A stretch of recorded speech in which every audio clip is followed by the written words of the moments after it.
This is Mike Tatarski, host of the Vietnam Weekly podcast and author of the Vietnam Weekly newsletter. Most episodes of this show have been inward looking, discussing policies, projects, and ideas with impacts largely within the country, with some exceptions, of course. But what about Vietnam's approach beyond its borders?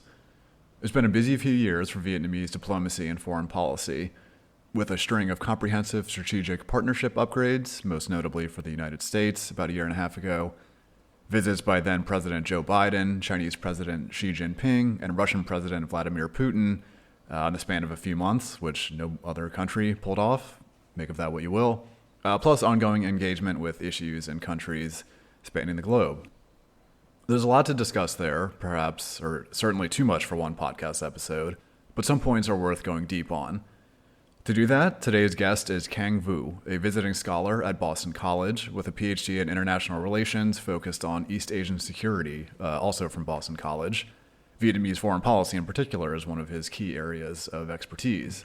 We discuss Vietnam's success thus far in avoiding Trump tariffs, the planned China-backed Lao Cai-Hai Phong railway, Vietnam's history of dealing with territorial disputes with China and potential lessons for other Southeast Asian countries there, the government's ongoing spree of comprehensive strategic partnerships that I just mentioned, the importance of Cambodia and Laos to Vietnam's strategic security, apparently I can't really say strategic, the era of national rise and its foreign policy impact, and more. As always, if you have any comments, feedback, or guest ideas, get in touch at matatarski@gmail.com. Let's get to my conversation with Khang. Khang, thanks so much for coming on the podcast. Thanks for inviting me, Mike. Yeah, of course. So plenty to cover with your expertise and or your focus on foreign policy in Vietnam. I guess we could start with a pretty broad question of what you see as kind of the most significant recent developments in Vietnam's foreign policy. I mean, certainly to me, the General Secretary Lam's trip to Singapore and Singapore and Indonesia recently kind of stood out in my news scans at least. But what do you make of some recent work here or recent actions from Vietnam? I will have to say that the one of the most significant achievement of General Secretary Cho Lam administration have done so far is the ability to pretty much shield Vietnam from the U.S. tariffs. Like Vietnam is like the third ranking in terms of like trade deficit with the U.S. But so far, even though the U.S. has slapped tariffs on Canada, on Mexico, on China, and on Europe, but Vietnam is just pretty safe. There's not even any mention of Vietnam being a target of Trump's tariffs, and I think the Vietnamese government had been trying to convey a message to the Trump administration that they are willing to buy more U.S. products. They are willing to open more Vietnamese businesses in America to create more American jobs.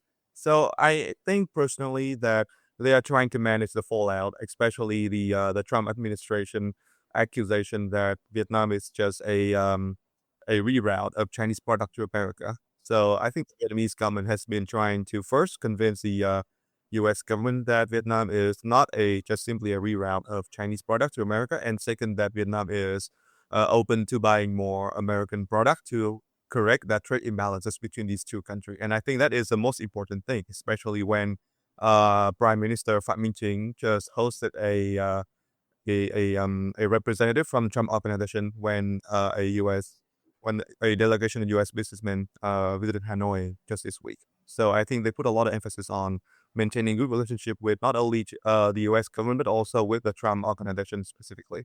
Yeah, that has been quite fascinating. I mean, like you said, I guess it's maybe shocking is a bit strong, but surprising, I suppose, maybe that Vietnam hasn't been, like you said, even mentioned by Trump, given some of the data points where they do seem like they could be an obvious target. And yeah, I also noticed, so we're recording this on the 19th, and yeah, I saw the story about Prime Minister Chen meeting a Trump organization representative saying he wants to expedite their proposed project in northern Vietnam. There's also been the push to, I guess, license Starlink to potentially open here as well, which obviously is owned by or operates under SpaceX, one of Elon Musk's companies.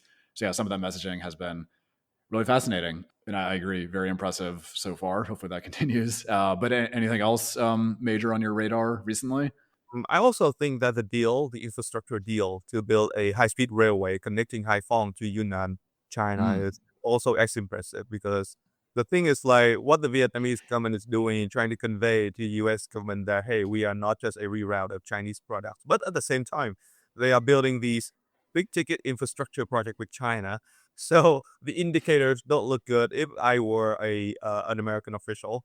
But what the Vietnamese government has succeeded in doing is trying to convince the U.S. that hey, this is just a purely infrastructure project to boost trade between China and Vietnam, and that doesn't mean that Vietnam is just simply slapping the Made in Vietnam label onto Chinese products. So I think that in this situation, Vietnam is trying to um, win-win on both sides. Like you have both a infrastructure deal with China to develop Vietnam northern economy is in the northern provinces, but also you can prevent the U.S. from slapping the tariffs on Vietnam. I think that is quite a feat because you don't typically build a high-speed railway with China when you are trying to convince the U.S. that hey, we are not depending on the Chinese product to just to slap the Made in Vietnam label and then to ship it to you. So I think that kind of like dancing between the U.S. and China economic pressure is just an impressive feat. Yeah, and on that railway, which I think has a price tag of like $8 billion. I found it really interesting that the Vietnamese government just came out and said that would take Chinese loans for it. They haven't said what the amount would be, but that kind of struck me that they were so upfront about that. What did you make of that announcement? I will have to say that because I understand this project is also benefiting China, and I think in the grand scheme of things, the Vietnamese government is quite occupied with the north-south high-speed railway. Like it costs a lot of money, and I think that they are asking for any kind of help that they can because their priority is to really rely on domestic companies to build that north-south high-speed railway. So why don't they just get a loan from the Chinese to build the Haiphong Yunnan Railway? Because simply it's mutual beneficial, and especially when they think that is also a way to keep the Chinese invested into the project. So just imagine if Mm. they build a high-speed railway and the Chinese they just reroute their products elsewhere, like via Laos or Thailand, that would be pretty bad. So I think that having the Vietnamese government, having the Chinese government to invest some of their money into the project is also a useful way to tie down the Chinese commitment to the project because that is a significant project as well. Yeah, yeah, certainly, and a pretty fast timeline on it as well. Will be interesting to see when they start really working on that.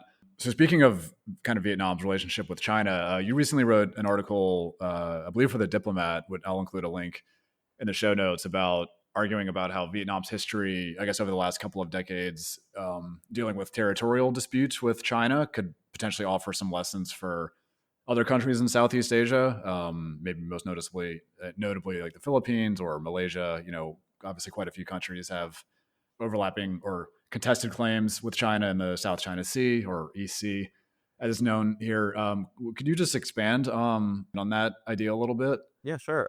So I personally think that the right now when we look at the news, we often see that the South China Sea dispute, this and South China Sea dispute, that is going to be a major flashpoint in U.S.-China relation or China relation with its Southeast Asian neighbors. So I think that the check is just simply wrong because the thing is like if you look at other aspects of China territorial dispute with its neighbor, the border dispute between China and Vietnam in the 1970s was even much bigger than the South China Sea dispute because first, the land border between Vietnam and China has been poorly demarcated, at least in the French colonization of Vietnam. So the Mm-hmm. long border is just a source of tension between China and Vietnam for so long, especially when you have the change in political system in each countries when the Qing dynasty collapsed, and then you have the warlord, you have the nationalists, and then you have the communists from the Vietnamese side. You also have the kind of French colonization, the collapse of the imperial Mid dynasty, and then you have the rise of the communist government. So different regime will have a different way to tackle that territorial dispute, and especially when Vietnam was kind of occupied with fighting the war against the French and the Americans. So the problem of the land border dispute were kind of put on the back burner for so long, especially when Vietnam and China understood that they want to maintain that cooperation to fight against a common enemy. So the land border dispute especially the land border dispute, the Gulf of Tonkin dispute, and the South China Sea dispute are the three major territorial disputes in Vietnam-China relation. And they didn't talk about Mhm. that much until like after the Vietnam War ended. So the problem with that is that Vietnam and China tried so hard in the 1970s to tackle those disputes because the land border dispute was poorly demarcated, and that was now become a source of tension between Vietnam and China. So in 1977, like you start to see an uptick in like cross-border disputes.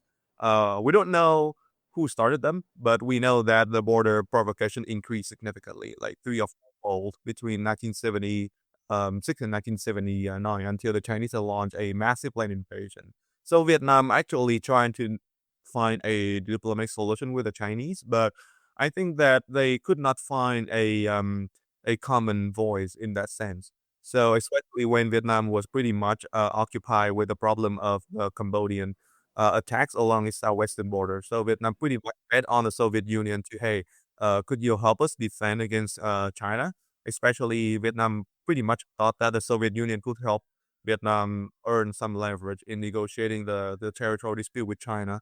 So the thing with that is that it backfire pretty much. When we know by now that the Chinese um, they increase their provocation and they launch a land border invasion in Vietnam in February 1979.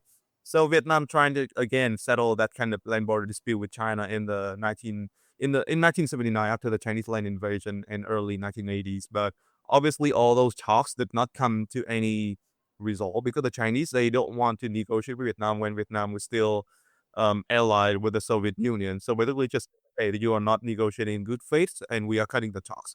So basically, the two countries didn't have any talks between 1980s and even until 1989, January of 1989, when by now the Soviet Union was retrenching from Indochina and Vietnam was pretty much withdrawing from Cambodia. So at that point, then pretty much the retrenchment of the Soviet Union out of Indo-Chinese affair removed a major roadblock for Vietnam and China to resolve their dispute, even though the dispute kind of stayed the same throughout the 1970s and 1980s. So Vietnam and China quickly resolved their land border dispute with a treaty in 1999 and the Gulf of Tonkin dispute in 2000. So those two disputes were much bigger than the South China Sea dispute. I think they could not handle the South China Sea dispute back then because the dispute was pretty much multilateral in nature when you involve a lot of other countries in the region. So, but I want to stress a really important point here is that Vietnam and China successfully handle their territorial disputes in peace,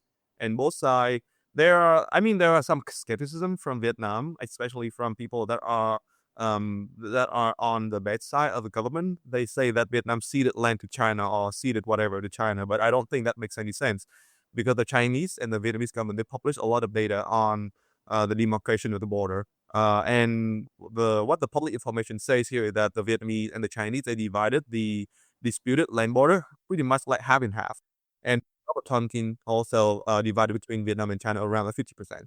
So it's not that Vietnam ceded anything to China, and I want to make that point pretty clear because that is pretty much a talking point for any people that is criticizing the Vietnamese government handling its relationship with China. So I think that the South China Sea dispute is no different in terms of significance, historical significance, and domestic legitimacy to any government in Vietnam, China, or Southeast Asia, everywhere. So I think one of the lessons they can learn here is that maybe involving the U.S. into the South China Sea dispute is a bad move because the Chinese they're gonna see that involving the U.S. here is provoking China, and that these Southeast Asian countries have other plan besides negotiating the territorial dispute. And China as a country with a lot of right now a lot of bad beef with the United States. They don't pretty much want to negotiate with the Philippines, that you can see. So if the Southeast Asian country they want to negotiate or at least reduce the tension in the South China Sea, they may not want to involve the United States because the Chinese at that time they may get mad and they may coerce other Southeast Asian country the same way that they do with the Philippines.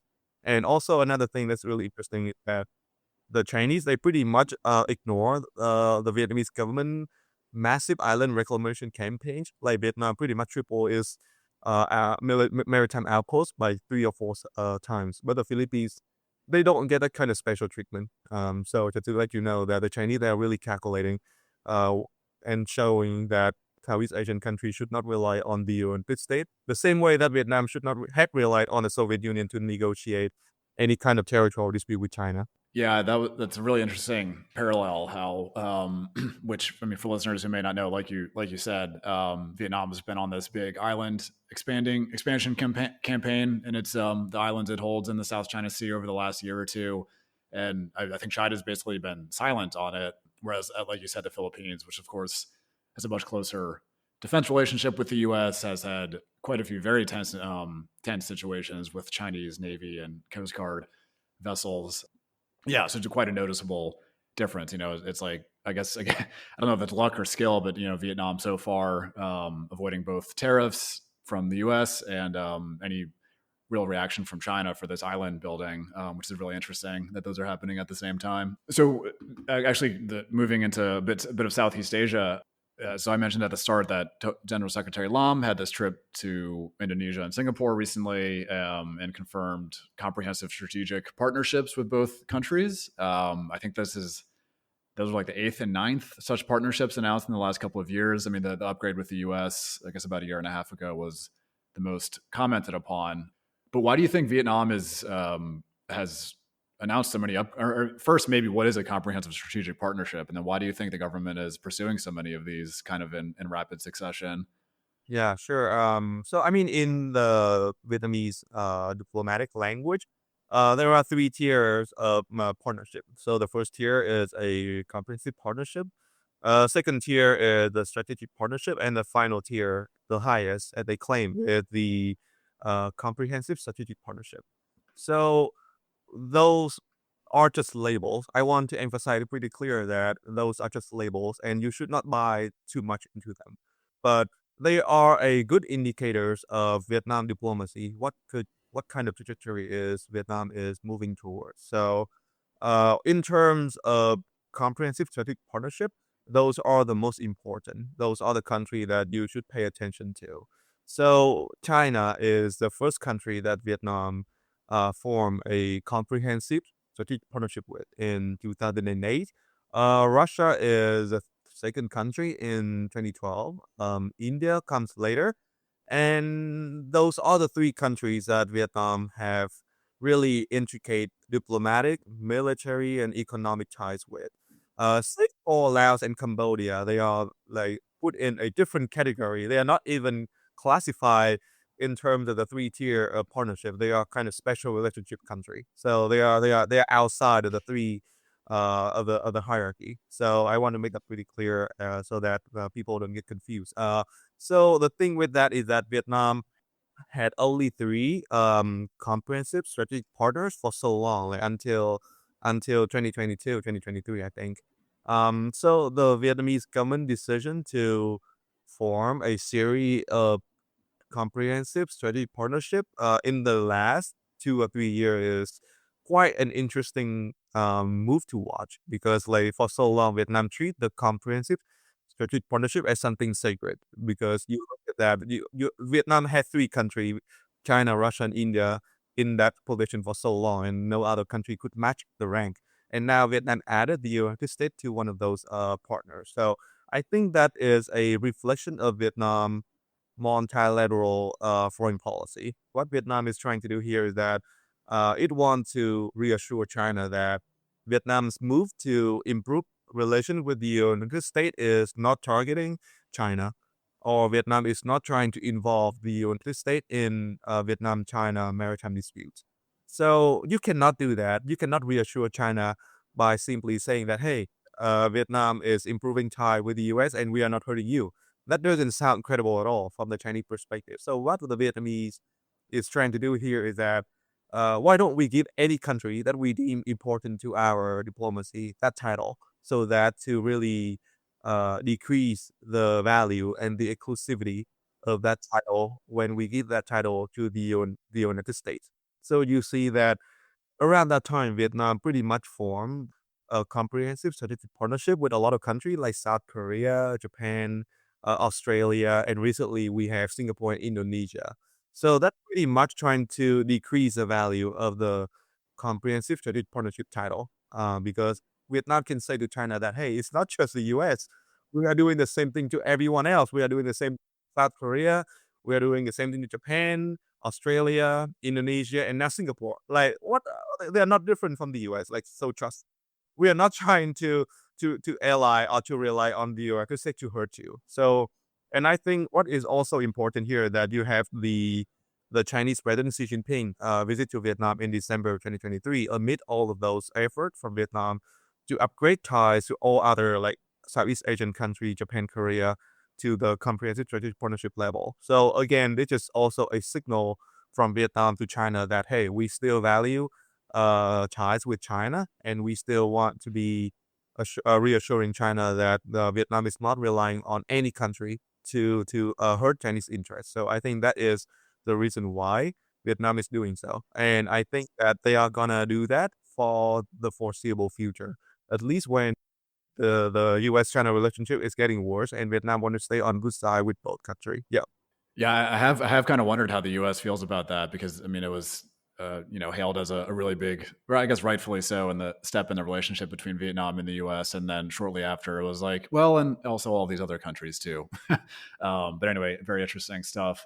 I'm realizing we've gotten 20 minutes into the conversation without even saying the phrase bamboo diplomacy, which I think kind of describes a lot of what we've been discussing. And I think that was kind of coined by the late General Secretary Nguyen Phu Trong, I believe, who, correct me if I'm wrong there, who passed away last year. Is that term still being used by the newer leadership? I will have to say that in Vietnam, we should not buy too much into like someone coming up with some specific term and that signal a fundamental change in the country foreign policy. Vietnam foreign policy is one of the key term of Vietnam foreign policy is continuity. There has not been any fundamental changes in Vietnam foreign policy since 1991. You can name it bamboo diplomacy. You can name it multilateral diplomacy. You can name it omnidirectional foreign policy. You can name it whatever you want. But the thing is, like the fundamental principle has not changed. Vietnam want to be on good terms with China. Vietnam want to be on good terms with any other country. But that doesn't mean that those terms don't matter. They are not significant.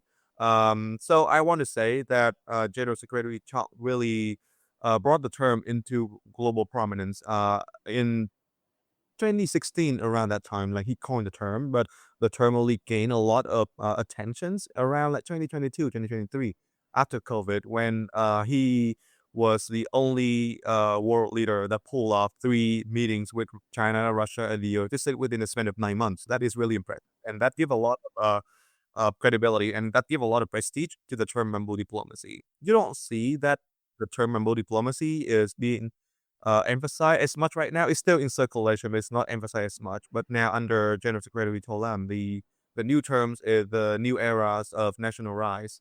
I don't want to say that the new era of national rise really replaced the bamboo diplomacy because fundamentally bamboo diplomacy is still one of the core principles of Vietnam era of national rise because as General Secretary Tolam said, the Vietnam era of national rise is built on the country multilateral foreign policy. So I would say that the Vietnam era of national rise is just the next stage or an evolution built on bamboo diplomacy. It's not a change, it's not a replacement, but just you trying to signal that Vietnam is being more serious about its bamboo diplomacy, and Vietnam will trying to um, let's say to muster its agency to usher in a new era, especially era of great power competition. So Vietnam is trying to show that they can balance between U.S., Russia, and Chinese interests, and trying to turn everything into a win-win game for Vietnam. Okay. And yeah, I want to get to that era of national rise in a minute, but so we mentioned Southeast Asia a bit, but I was really interested by this recent, I think it was a few weeks ago now, summit meeting, what have you, between the leadership of Cambodia, Laos, and Vietnam here in Ho Chi Minh City, actually, kind of unusually. I know some people got stuck in traffic due to security and things like that. There was a lot of meetings in District 1. What did you make of that gathering, and especially maybe the fact that it took place in Ho Chi Minh City and not Hanoi or Phnom Penh or something like that? Yeah, I think you pretty much touch upon my big project right now. Yeah, so I think that there is a misperception from foreign scholars that Vietnam only care about the South China Sea because you only hear about the South China Sea on foreign medias all the time. Like Again, Hmm. I think that that is a really wrong characterization of Vietnam foreign policy. What I am arguing here is that Laos and Cambodia are much more important to Vietnam's security than the South China Sea. Laos and Cambodia, throughout their history, has always been a real strategic area for the Vietnamese army to wage their war against the French and the Americans. So you can see that the Viet Minh, again, the importance of Vietnam of Laos and Cambodia, Vietnam dated back to the French Indochina era when a lot of Vietnamese communists they had their cells in Laos and Cambodia as well, and they saw that, especially General Võ Nguyên Giáp, he saw that Laos and Cambodia are the and in Vietnam they constitute a single battlefield to fight against any invaders. So Mm. during the French Indochina, the first Indochina War, that the Vietnamese communists, you know that they relied on the Laotian and the Cambodian help to fight against the French, especially why they had that big battle in Điện Biên Phủ because the Vietnamese communists was trying to target Laos, and the French could not let Laos fall under communist rule. And then during the Vietnam War, you have the Ho Chi Minh Trail that ran from North Vietnam through Laos, through Cambodia, and then directly targeted Saigon. So Laos and Cambodia are special to Vietnam. There is a reason why they are not ranked in terms of the hierarchy because they are so special. So you see a lot of Vietnamese leaders describe their ties with Laos and Cambodia as special relationship. How special is that? We don't know. But we know that Vietnam treats Laos and Cambodia as simply not as, I don't want to say ally or backyard or whatever, but Vietnam, from the Vietnamese perspective, Laos and Cambodia are the backbones of Vietnam security because Vietnam is a really thin country stretched between north and south. So any major power that can control Laos and Cambodia, that power can pretty much split Vietnam into half pretty quickly. So that's why you see the Vietnamese community had a history of fighting the American and the French in Laos and Cambodia. That is a full picture of the Vietnam War. So the thing about that is that the calculation has not changed, even as we are speaking of it right now in 2025. The South China Sea is important to Vietnam, yes, but the thing is like Vietnam has lost the Paracel Islands in 1974, but that doesn't hurt Vietnam economic development or fundamental security in any way. That is a point that people don't talk about pretty much. But Vietnam has been pretty clear that they don't want any major power to intervene into Cambodian affairs. So that's why they launched that massive invasion of Cambodia in 1978 to rid the Cambodian leadership of Chinese influence. So that show how important that is, Cambodia to Vietnam security. So I would have to say that based on that long history of Vietnam relation with Laos and Cambodia, I am not surprised when I see that Vietnam is trying to have that kind of summit with Laos and Cambodian leaders in Ho Chi Minh City or anywhere in Vietnam because they want to show Laos and Cambodia that, hey, even though Vietnam is preoccupied with the South China Sea, with China, US, Russia relation, whatever, but Laos and Cambodia are still the starting point of Vietnam foreign policy. And that's a point that scholars or any policymaker don't talk about enough. And I want to raise that awareness here. Yeah, it's a good point. So I guess how do you kind of assess that? How successful has Vietnam been recently in that? I mean, there's been a lot of discussion about obviously Chinese kind of economic activity in Laos and Cambodia, with of course, rail lines and ports and highways and all of the infrastructure spending in particular. I don't know. There's at times been concerns about this naval base at Ream in Cambodia. But how do you kind of assess, I guess, the last current status of ties that Vietnam has with Cambodia and Laos? I would say that even though the ties are still friendly, I mean, it should be friendly, but the thing that the rise of China and especially Chinese massive investment into Laos and Cambodia, have can raise Vietnam's skepticism of Chinese intention. The thing is like, if you look at Laos, the country is pretty poor in terms of economic development, and the country is in a massive amount of sovereign debt right now, and China is the main source of Laotian debt, and there is a worry that the Laotian government will have to hand over or sign a 99-year lease of its major infrastructure to China, especially a lot of these infrastructure have massive military implication. So I think that Vietnam has reason to worry about that, especially when Vietnam understand that if the Chinese they won over Laos, then that means that Vietnam western flank is exposed to China pretty much.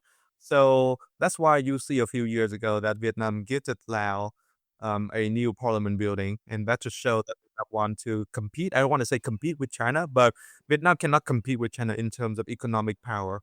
But at least Vietnam can win some favor with the Laotian government that, hey, we know that we cannot outbid China, but at least Vietnam will take Laos seriously because China, they have like 15, 14 different neighbors. They have a lot of divided attention. But Laos, from the Vietnamese perspective, like deserve like 99% of Vietnam attention. So they are trying to convince Laos that, hey, the Chinese, they should be investing to lab infrastructure, and Vietnam have no disagreement with that. But at least the Vietnamese government want to maintain some amicable relations with the Laotian leadership.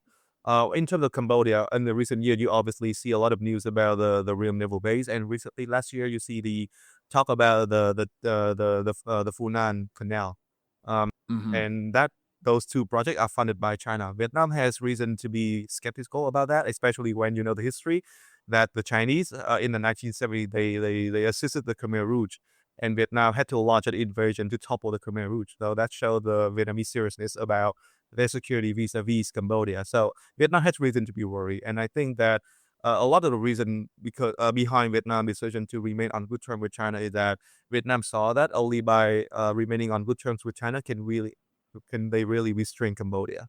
And so I think that is a really important point here. Yeah, all fascinating stuff. So I want to go back to this era of national rise phrase that you mentioned, just for listeners who may not have come across this. I did write about it in the newsletter a few weeks ago, but this has been really championed by General Secretary Lam in the last few months, and Prime Minister Chin as well, and I guess the government more broadly. So I know there's a pretty big domestic component to it, with kind of restructuring the economy and focusing more on high tech manufacturing. But I guess briefly, what does this era of national rise mean, and then how do you see it relating or playing out in foreign policy moving forward?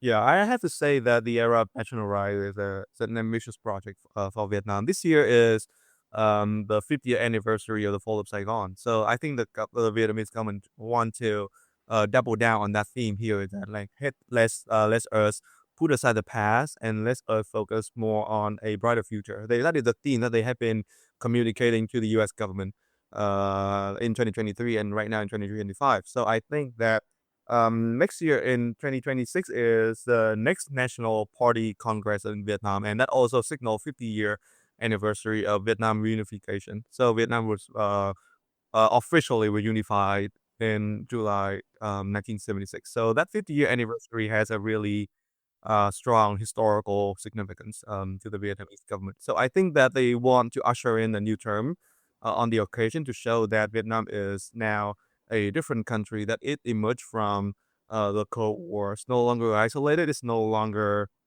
poor. It's no longer a backward country. So the idea behind the era of national rise is obviously about the domestic and the foreign policy as well. In terms of domestic, you can see that in the recent months, there have been a lot of talk about government restructuring to streamline the government conduct and to save the budget for a lot of reinvestment. And there are a lot of talks about how Vietnam should streamline its bureaucratic processes to welcome more foreign investors, especially trade war between US and China are increasing. And then in terms of foreign policy, you see a lot of talks about how Vietnam can be an active member of the international community. I want to emphasize the word active here because like you don't when you think about Vietnam, you don't think about Vietnam playing an active role because the country in the past, like 1990s, like early 2000, Vietnam is still a pretty poor country. But now the country think that is rich enough, had enough voice on the international stage to contribute to global peace processes, especially built on the 2019 Hanoi summit between Donald Trump and North Korean leader Kim Jong Un. So there are right now a lot of discussions in Vietnam, a lot of effort from Vietnam to host that kind of U.S., Russia, or Ukraine peace summit in Hanoi or elsewhere to show to the international community that Vietnam can be a can play the role of a peacemaker. So I think that really elevates Vietnam international status. And I think what the government is saying here is that by committing to a bamboo diplomacy of multilateralism, by expanding Vietnam diplomatic horizon with many countries, by assuring China that Vietnam doesn't want to ally with the U.S. against Chinese interests, and by contributing to global peace processes, then Vietnam can have a bigger voice. And when a country like Vietnam has a bigger voice on international stage, then it can win a lot of credibility from foreign investor, and that can also earn Vietnam a lot of leverage when negotiating any deal with any other country. So that is a long-term vision of Vietnam era of national rise, I think. And then kind of, I guess, moving towards a conclusion, and we've talked about some big issues already, potential tariffs from the U.S., which I think the Trump administration has been a bit unpredictable, to put it mildly, in some of their decisions. So that remains to be seen. Again, Vietnam looks okay at the moment. South China Sea is always there. Relationship with China, we've discussed a bit. But what are some of the other biggest issues kind of facing Vietnam's foreign policy decision makers, maybe through the rest of this year? I mean, this year is kind of quiet so far. I will want to say quiet in the sense that Vietnam hasn't done anything significant, but quiet in terms of the saying that the trajectory is still the same. Like Vietnam has communicated the intention to elevate ties with its Southeast Asian neighbors, like last year or at least 2 years ago. So they pretty much the recent changes are not significant, but I will say that the main thing to watch right now for Vietnam this year and maybe next year is first, how the peace process between the U.S. and Russia and Ukraine played out. Like, what kind of role can Vietnam contribute to? Because Vietnam, again, wants to stay on good terms with both Russia and the U.S. So if they get a deal, that will give Vietnam a lot of leeway into buying Russian arms, into buying U.S. arms, into at least talk to the Russian without having to explain that to the United States government. That is the first major thing. My second major thing here is they are gonna watch how the Trump administration think of tariffs. Will the U.S. government slap tariffs on Vietnam, and will the Vietnamese government ties with China be a source of concern or a reason for the U.S. to slap the tariffs on Vietnam? And a side note to that is that the Vietnamese government is also trying to convince the U.S. government to give the Vietnamese a title of a market economy. They have been doing that for a few years now. But the thing about that is that last year in 2024, I think around August, the U.S. Department of Commerce or the Biden administration, they reject that title. So Vietnam is still, in the eyes of the U.S. government, a non-market economy. And there will be extra tax or duty slap on Vietnamese product because Vietnam is not a market economy. So the Vietnamese government is trying to get that label removed so that their product will be more competitive. So I think that is a really big ask right now because like the minimum you are trying to do is try to avoid tariffs. You don't want any pain going on. So asking the Trump administration to give you that label is just like kind of a tall order. But I think that is also a goal for Vietnam diplomacy. So yep. So to sum up, I think first is how the peace process between U.S. and Russia is playing out, and second is how Vietnam can balance between U.S. and China tariffs war and to win more investment for foreign investor, both from China, from the U.S., or even from Japan or from Korea as well. Well, Khang, thanks so much for taking some time out of your morning over there in Boston. I hope it warms up fairly soon. But really great conversation, kind of wide ranging, fascinating, some of your insights and points. So really appreciate it. I think people will find that very useful, and I'll include a couple links to a couple of your recent articles in the show notes as well. But yeah, thanks so much. Really appreciate it. Very illuminating. Yeah, thanks, Mike, for inviting me onto the podcast, and I hope all the viewers, all the listeners have a awesome day. That's it for this episode of the Vietnam Weekly podcast. Thank you so much for listening.